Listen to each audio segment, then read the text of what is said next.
A tiny Japanese studio with fewer than 50 people decided to make Pokémon with guns. They became an overnight global phenomenon. Then Nintendo came knocking with a lawsuit. This is the chaotic, glorious, and absolutely unhinged rise of Pocketpair. Welcome to another chapter of Behind the Code. In the polished, corporate world of Japanese gaming, Pocketpair is the chaotic rogue that refuses to play by the rules. While bigger companies move like careful giants, Pocketpair sprints like a caffeinated gremlin, and for a few wild months in 2024, they absolutely stole the show. Their weapon? Palworld, the game everyone called Pokémon with guns. Before Palworld, Pocketpair was just another scrappy indie studio trying to survive. Their earlier game, Craftopia, was a glorious mess of farming, crafting, combat, and whatever else they felt like throwing in. It was buggy, janky, and completely unafraid. Players loved it anyway. Then they dropped the Palworld trailer and the internet lost its mind. What launched in early access in January 2024 didn't just succeed, it exploded. It shattered Steam records, hitting second place for most concurrent players ever, right behind PUBG.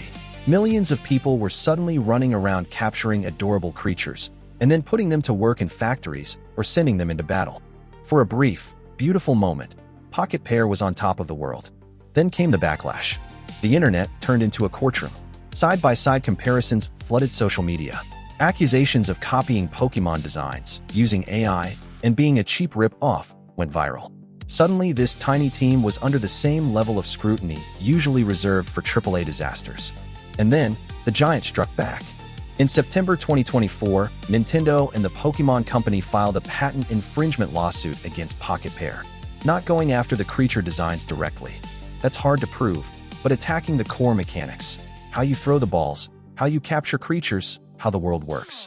Classic Nintendo, polite in public, ruthless in the courtroom. David versus Goliath, except Goliath owns the arena, the referee, and half the lawyers in Japan. Most studios would have folded, settled, or quietly disappeared. Not Pocketpair. They kept updating the game. They kept adding new pals.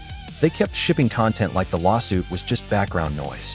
Their CEO, Takuro Mizobi, basically said, "We're not afraid to die trying," showing his middle finger and a daring smile.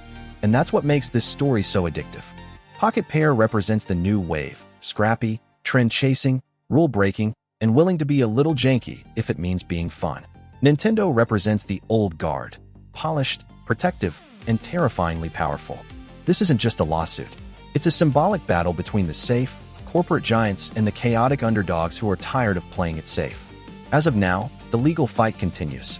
The outcome could reshape how indie studios make creature-collecting games for years. And to make things spicier, few days after Palworld announced their version 1.0, Nintendo announced a Nintendo Direct just to mess with them.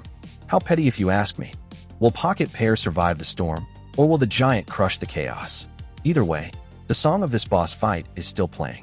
Are you on Team Nintendo or Team Pocketpair? Is Palworld a revolution or a theft?